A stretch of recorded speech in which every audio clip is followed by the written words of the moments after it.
Look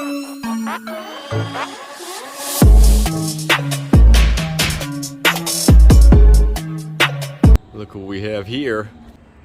Brand new 456. What's up everybody and welcome. Today we're actually going to head back down and do that starter on that 355. Then we got one more pursuit to look at after that. So let's just get to the first job. Alright, so we made it out here. Much nicer day than last time with this crazy rain that we had. Nice and calm. It's actually like 70 degrees too. We're going to put a starter on this motor. From the last video we found it was bad. So let me get this thing down and we'll jump in. Alright, we're lower down. Let me get the cowling off here.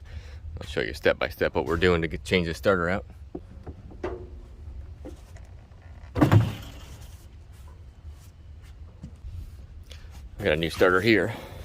Actually is a known issue. I'm not sure exactly the year. It's somewhere between 2015 and 2018. They had a problem. These are actually made by Hitachi. And they found out after so long that they have problems. I'm not sure if it's just the brushes in the motors or what exactly it is, but they seem to fail. The plunger works, everything works. It just does not spin when you try to activate it. Yeah, it's Hitachi, so I thought. Well, let's get to our motor so I can show you what we're doing. What I do is pull the top off here. There's supposed to be a 10mm bolt here, so you gotta take that off first, but a lot of times you find them missing from the factory or someone never put them back on after they serviced it. Not a big deal. It seems to hold on without it, but it should be there. What I like to do just to make it easier on myself is turn the motors all the way over one way, because we're going to be on the starboard side here of the engine. Of course it's got to be the center engine. Couldn't fail on the side that would be the easiest, where I could sit over here. You could do this in any order you want to, but I'll show you the way that I do it. I always pull off our connections for our trim and tilt here. These are our main motor wires. They lead down our intake. Our intake's got to come off so we can get the starter out of there. It's also a good idea to make sure there's no power, because there's going to be power here all the time if it's on, and you could be sparking stuff if you hit this power connection here. These are just 10mm. They should come out by hand pretty easily, because unless they're cross-threaded or something weird. Okay, so we got our wires out of the way. We also got to take off all of these connectors here, like double-sided, so we can pull the intake off because they're all connected to the intake. You can pull the wires off the injectors if you want to, but I find it works no problem just getting these out of the way enough so you can pull it off.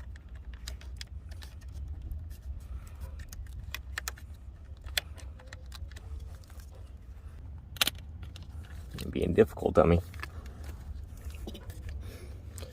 There's also one down here, those trim and tilt wires that I just did. Alright, so we got our wires out of the way. And then all we gotta do, we have 10mm here, and these are 12s. So we just gotta take off our 12s all the way down here. There's a 10 in here, here. There's a couple on the bottom here. So we get all those off, then we can pull this intake off. Alright, we got all of our bolts out. It's probably not the greatest idea to try to do this over the water, but if you're going to, be very careful. You don't want to lose anything. Our wire's already trying to get us. There's a little ground wire underneath this. We'll grab onto it.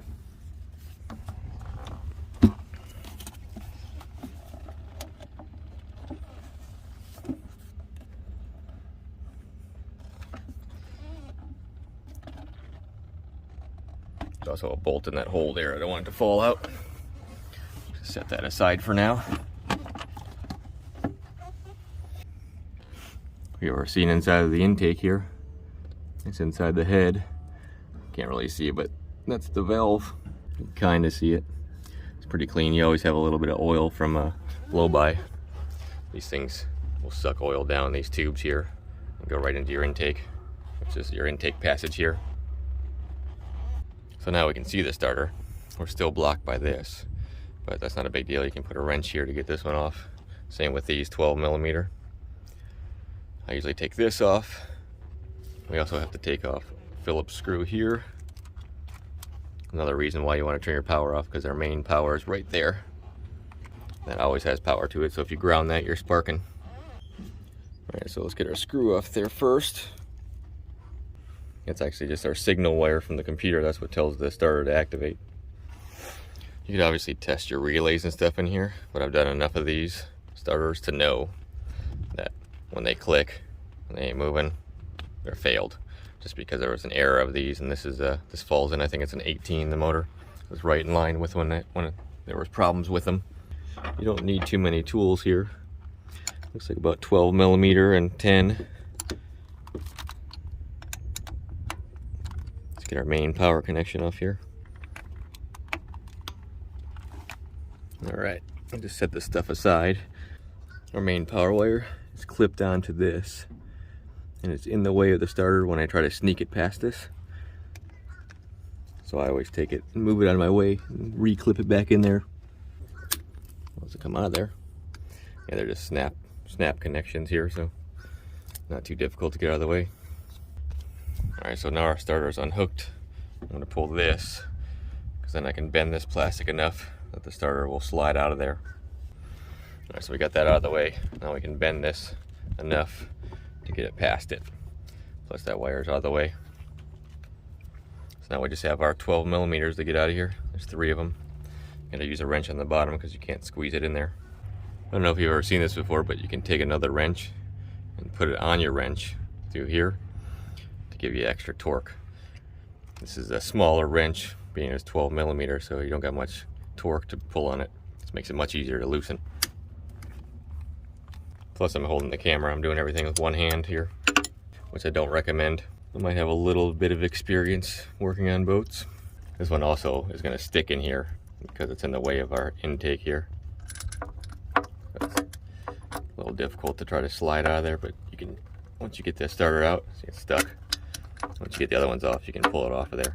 So I just leave it in there until we get the other ones. And then it's just our other 2 here. Yeah, watch out from our line here too. This is actually a water line. It runs down to a rectifier regulator here to cool it. You gotta be careful with that. You don't want to hurt that. All right, so those 2 are out of the way. This thing should just slide off of here. And I can turn it, get that bottom bolt out before it falls out. That water line behind it. Just gotta watch that when you put the new starter back on. That's why you can pull this. What I always do is turn it. See, now you can bend that enough that it gets it out of the way. You just turn it out of there. Looks a lot bigger once it comes out of there. Pull it straight out. And there she is. We'll grab the new one. All right, it's probably a good idea too that you don't mix up your bolts. I know where they all go, but these are actually, the ones that go to the starter are longer than your intake ones. So you don't want to do that because then you'll have a shorter one in the starter. Just make sure you keep them organized. We're just going to reverse the process here.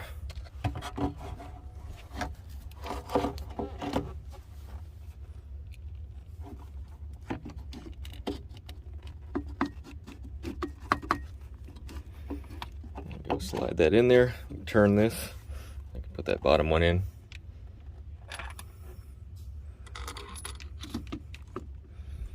Get our water line out of the way, back where it was.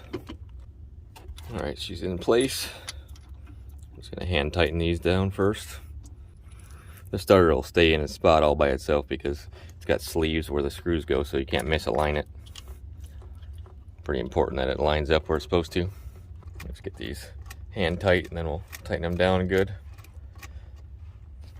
Oh, there's a torque for all these bolts. I just tighten the crap out of them because really can't hurt them.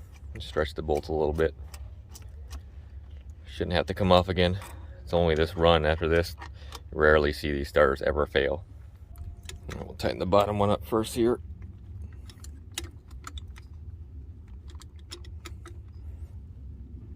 Last one here.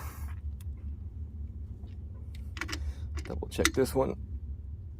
All right, so now we can put our power wire back on. These ones are kind of a pain because they have this guard on them. They don't spark or do anything when you shoot power. Nothing can touch them. They're kind of a pain to deal with sometimes. The problem is when you pull this sleeve down, it pulls the connector down too, which pulls against the nut, and it makes it difficult to turn. This one you got to be careful. You don't want to make it too tight. You could hurt the solenoid here, the plunger, whatever you want to call it. I think it's only like 6 foot-pounds or something. You just want to snug it up good. You definitely break it if you overdo it. There we go. Get our signal wire back on here. This activates it from the start button. Same with this one. You don't want to make it too tight. Just snug it up good. Strip this out. And cover that back up. Alright, so our line's the same like it's supposed to be. Now we can put our screw back in, or our bolt back in here. Make sure that goes back in.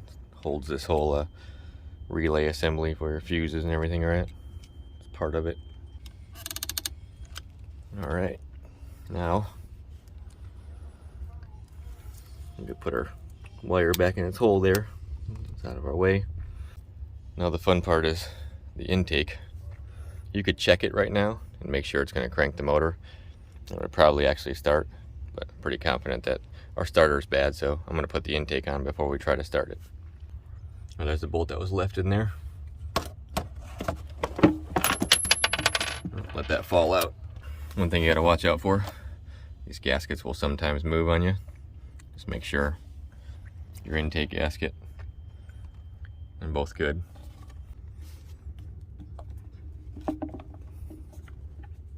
Gotta make sure our wires go around it.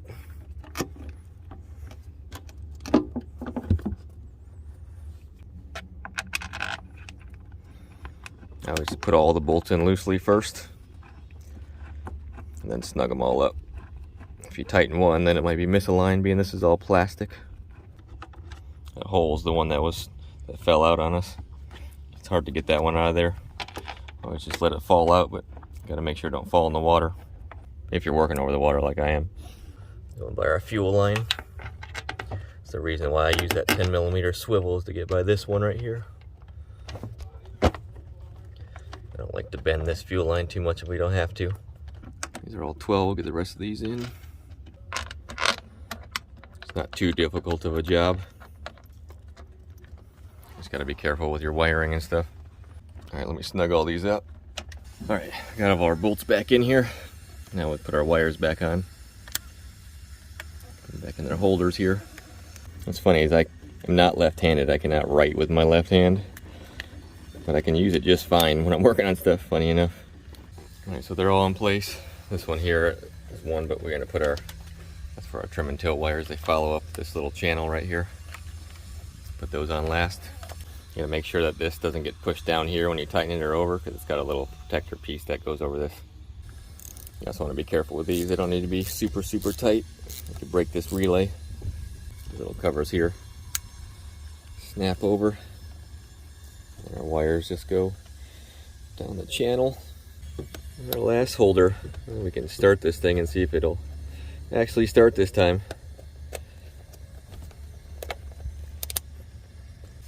Alright, we'll put our cover on last here. But I'm going to go turn the batteries on and we'll push the start button. We'll just dry fire it a few times to make sure it's going to run. Alright, I'm just going to set the camera down. You can watch her fire up.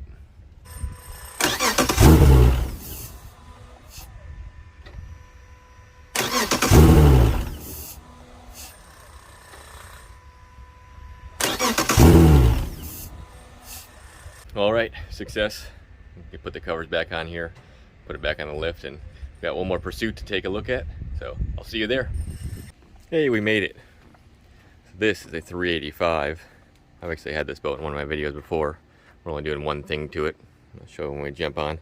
I love the 385. It's one of my favorite pursuits. Alright, we're under cover here. We'll just leave all this on, leave all the covers on for them. Go up to our dash here. We got this JL audio system here. This is a M100, that's what they call it, or MM100. Now they're MM105s, so we're going to change this out. They've had quite a series of issues with this version of it. I don't know why, but they've gave us all the ones that we have problems with. We're going to end up replacing. Most of them will be at the store, but we're going to do this on the road since that was over here. We're going to have to flip this dash forward in order to get to the back of this.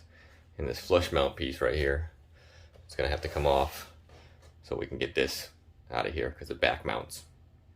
So let's open the dash up first here. Actually, before we do that, let's open our window up, get a little bit of air here. I don't want to take all the covers off, so we'll just open up a few hatches and get a little bit of circulation in here. Cover out of the way. Like all pursuits, the dash just folds forward.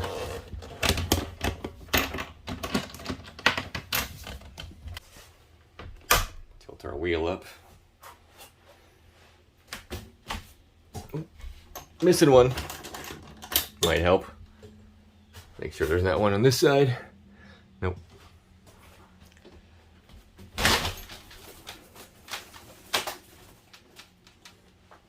If you don't tilt the wheel up, it ends up trying to run into the seat. Alright, so looking back here, actually has a USB. This is the problem he said he's having. It's supposed to be a USB that plugs in so you can plug your iPhone and stuff in. But it's not working. The new one says iPhone and whatever on it. This just says USB, so I think the function is different. The software must be different. I'm not going to take any of this off yet. Let's get the dash apart first. There's our antenna. I'm also going to put some electrical tape on all these just so they don't want to pull apart, because that happens sometimes. We'll tape everything just to make sure. See, this is back mounted here, so we gotta take these wing nuts off here first. Wing nuts all the way across, that pulls that little black panel out of the way. You can see right here. That panel is just a flush piece, makes everything pretty. If it was in here, some of them have them in this. And this makes it much more difficult because this piece has a lot more screws on it. Alright, got all the wing nuts off it. Let's pull this off here. Be careful.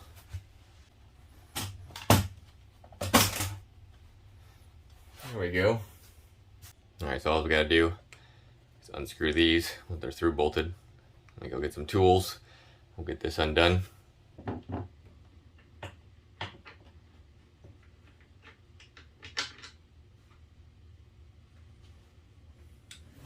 Alright, that was our last screw before the camera fell. Should be able to just pull this out. A little lip right there it was caught on. Make sure we slide it back down in there. So we're just going to let it hang. That way all the connections stay where they are, so I can just swap them. So if you look at our new one here, see what it says. Let's unwrap this one.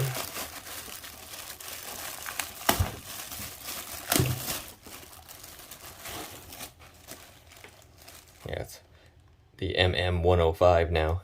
So whatever they've done, they've updated it to stop whatever problems we were having. This doesn't need to be there.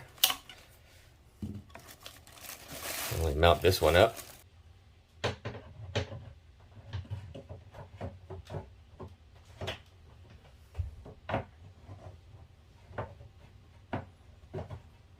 Well, that's not going to work. They must have tightened this down after they put it in. So let's loosen this up a little bit. That way we have a little bit of leverage here to move this so it'll fit. There we go. Now I can move that. It moves a little bit. This is just like acrylic, so now we should be able to slide her in there.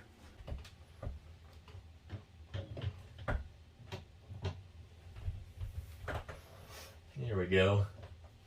Tighten these down and it'll probably hold it. Looks like our holes are lining up. Get my through bolts back in here. Alright, we are fully through bolted now. Our next step is to swap all this over to this side here.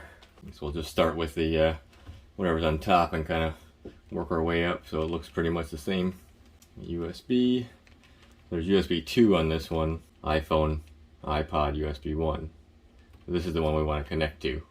The other one didn't have this same piece on it. Alright, so this is a weird one. I just noticed this. If we look at our zones, we'll go to zone 2. That's what we're going to do first. Right here. We got zone 2. We have 2 inputs on this one and 3 on this one. Typically you would have an audio in for some reason. I don't know why it would have, or not audio, video in and 2 audio. That would be typical for RCA cables. So let me know in the comments if you know what this third one is, because all of the zones now have 3 RCAs. And I only have left and right here. And it looks like we have what I would think would be video, but I could be wrong. Learn something every day. If not, I'll research this and see what that's for, but if anybody knows, let me know. Let's hook up our zones now. As I do this, I'm just going to run a little bit of tape around these connections because I've seen them rattle and pull apart before. This way I know that they're going to stay together. I'll just do it independently on each zone. Here's zone 3. Which one is this? Here's our main. Of course, it's in my way now. The first thing I hook up. These are actually a little bit tighter because they're not as long. Looks like the zones go short and tall for some reason, staggered them. We'll hook up our USB when we're all done with our zones here. Zone 3. And lastly, we get 4. Let's hook our USB back up here. I'm going to cut this tie here now so we can get to the rest of it. We'll put that back on when we're done. Alright, so we got NEMA line 1 here. What do we got here? That's for remote control.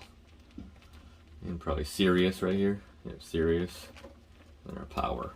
So let's unhook our power. Come off there. Yeah, Sirius. Now the NEMA and the remote almost look the same, but I can tell the NEMA connector is different than the remote connector. Yeah, they also have different pin pattern in them. Looks like we got 5 and 5, but the 5 pattern is different, so you can't mix them up. Right here is just our antenna. So here's our Sirius. Here's our NEMA, remote, power. And we got antenna here. Our antenna. Hook our power up last. Sirius. These you don't have to tape because they all clip in, just like this USB. I've never seen one of these come apart. They're tight. NEMA. You can get a little bit more out of it here. Really tight. Stretch that underneath. Actually, it'll probably be easier. Less tension on it instead of being above the cables. There we go. We got a little bit more room to mess with here. Don't want to have a lot of tension on it. We got plenty of freedom there. Now let's get our remote. Same thing, we'll run it underneath. Just make sure. Alright, lastly, our power here.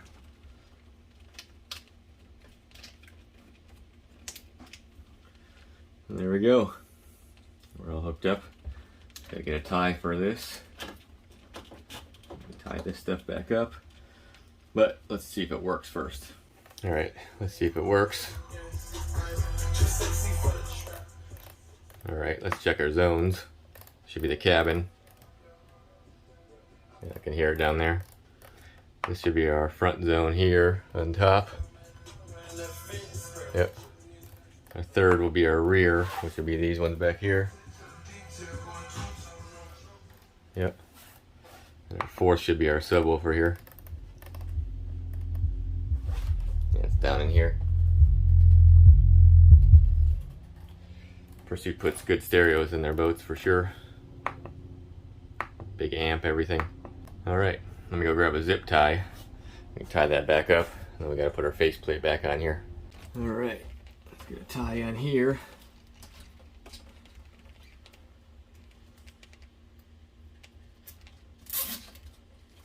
Back how they were. Got extra ones here because I'm going to tie this stuff up here.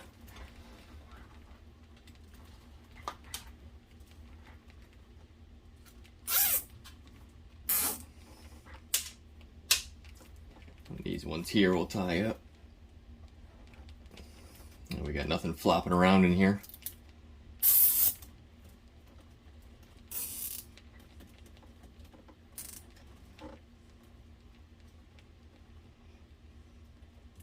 Third one, I wonder what that is. Same with the USB number 2 here. Slide that through. That way it's out. If you ever wants to use it for something else, we can connect it. It'll charge your phone, I'm pretty sure, if you use this one. I'm not sure what else it does, but that one obviously is made for iPhone, so you can connect directly through it. The old ones were just for charging, I remember that. Cut these off. Now we can put our flush mount piece back on here.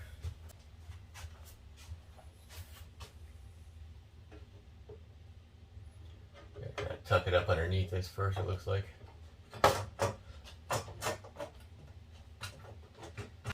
little bit of wiggle room.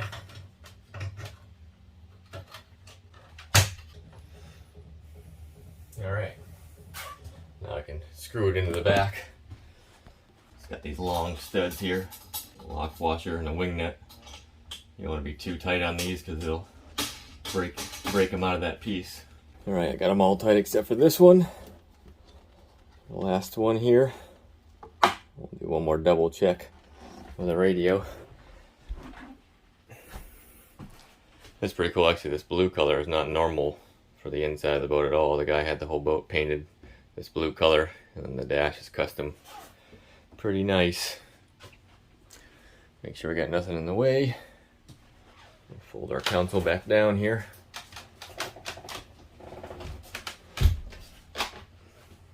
Push our power button. Alright, we're on. Yep.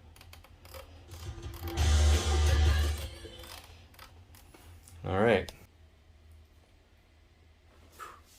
The boat being covered up, it's hot in here. It's November and I'm sweating. Shouldn't be happening. Anyway, our stereo is working. We got the updated one in there. Should have no problem with his USB and his iPhone and all that stuff now. That being said, I'm gonna close our windows up, turn our batteries off, and get it back on the lift. And that's all for today. As always, I appreciate everybody watching, and I will see you next time. Later. What do we got here? Another new Tierra.